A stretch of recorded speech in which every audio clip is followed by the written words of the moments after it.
have yet another interesting and very simple problem for you. A ball of mass 10 grams falls from a height of 5 meters. It rebounds from the ground to a height of 4 meters. Now let us draw the schematic diagram for this problem. This ball has mass 10 grams. It falls from a height of 5 meters. So this distance is 5 meters. This is ground level. After falling to the ground, then what happens? It rebounds from the ground to a height of 4 meters. So when the ball falls to the ground, again it rebounds and it reaches a height of 4 meters.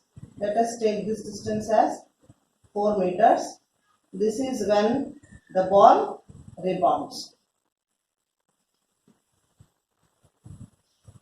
Now, what you need to find out?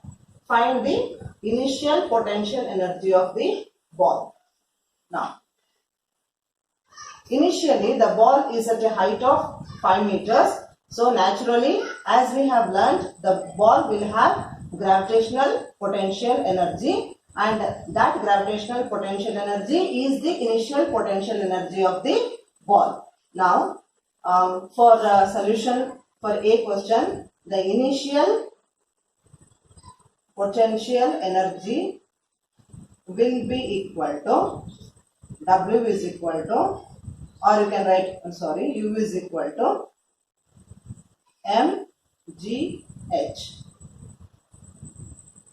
Now here 10 grams, he has given in CGS, you need to convert to standard international, then it will be 0.01 kg multiplied by G value is given as 9.8 meter per second square, and what is the height of the ball? It is 5 meters.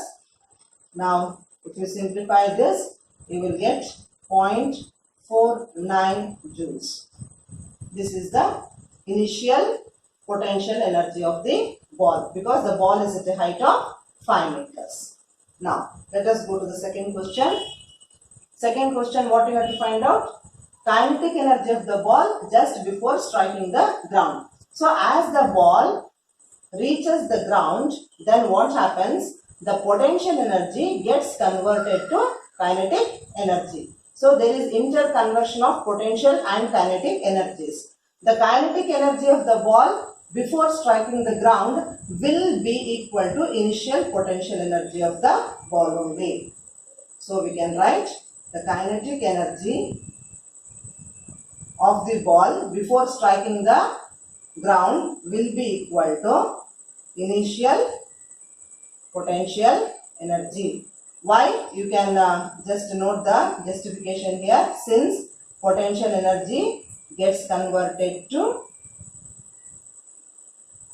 kinetic energy, interconversion of potential and kinetic energy. So what is the initial potential energy we have calculated? It is 0.49 joules. So the kinetic energy before striking the ground also will be equal to 0.49 joules only. Third question, you need to calculate the kinetic energy of the ball after striking the ground.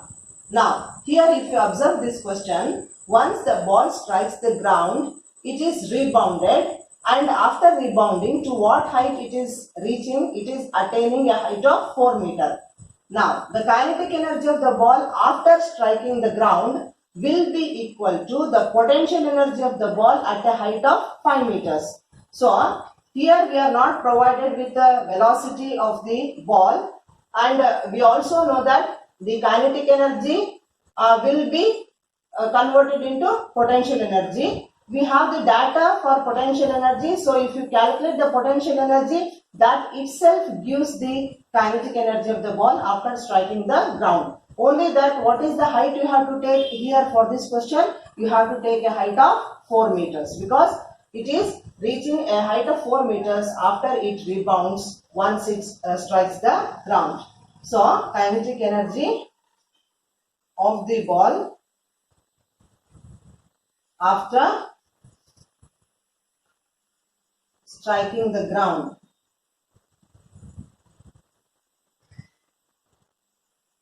will be equal to potential energy of the ball after rebound. Now that is equal to mgh is equal to 0.01 kg multiplied by 9.8 multiplied by, what is the height you have to take? 4 meter. This will be equal to 0.392 joules. Now fourth question, you have to even calculate what is the loss in kinetic energy on striking the ground.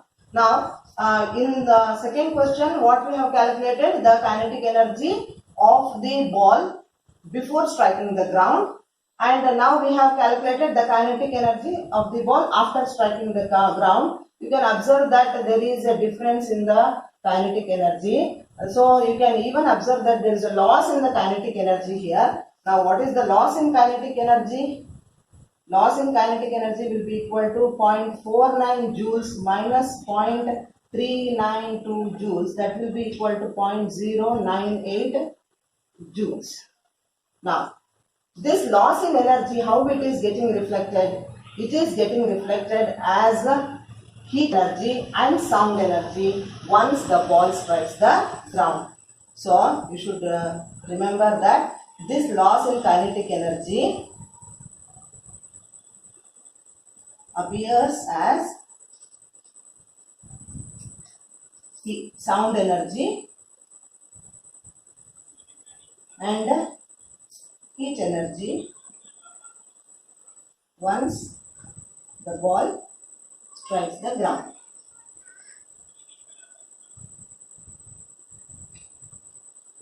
So here in this problem you can come across potential energy being converted to kinetic energy. This will be the solution. Next problem we shall take. A cannonball of mass 500 grams is fired with a speed of 15 meters per second. Find its kinetic energy and momentum. So now you have to remember here, already we know the expressions for kinetic energy and also the relation between kinetic energy and momentum, that is linear momentum. Now what is given for us here? Mass is equal to 500 grams. Convert it into standard international, it will be 0.5 kg.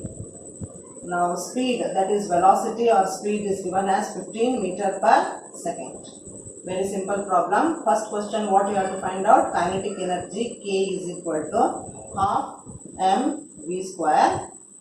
So K is equal to half multiplied by, what is the mass? 0.5 kg multiplied by v square is 15 square. So I will write it as 15 into 15. Now K will be equal to, if you simplify, it comes to 56.25 joules. This is the solution. Now to solve second question, what you need to calculate? You have to calculate the momentum of the cannonball. Already we have learnt an expression which relates momentum and kinetic energy. So try to recall that relation. P, that is linear momentum, is equal to square root of 2 times mass and kinetic energy K. So this is the relation. So P will be equal to square root of 2 multiplied by, what is the mass? 0.5 kg multiplied by kinetic energy 56.25. Now we should simplify this. This is 1 multiplied by 56.25. So square root of 56.25. Square root of 56.25 will be equal to 7.5. Now what are the units for momentum? Units for momentum will be equal to kg meter per second. Very simple problem. This is the solution.